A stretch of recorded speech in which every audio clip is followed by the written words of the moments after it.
continue with the transactions that we covered in chapters 1 and 2 and putting them into a journal. The next transaction is paid cash for insurance. Again, our 4 questions: what 2 accounts are going to be affected? Prepaid insurance and cash. They are both assets. Prepaid insurance goes up, cash goes down.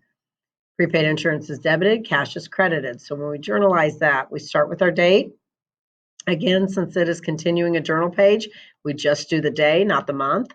We write the debit on the first line then, and the debit amount in the debit column.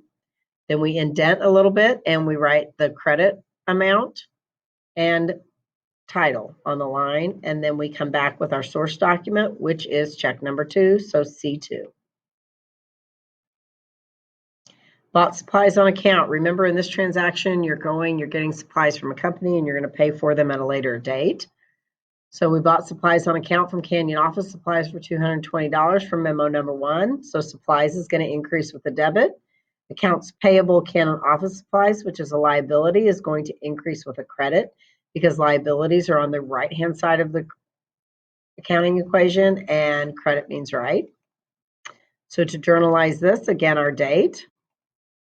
Supplies is our debit. Accounts payable, Canyon Office Supplies is the credit. It's important that you write the full account, accounts payable dash Canyon Office Supplies, because we will have multiple accounts payable accounts eventually. You can abbreviate ACCTS and PAY period for accounts payable.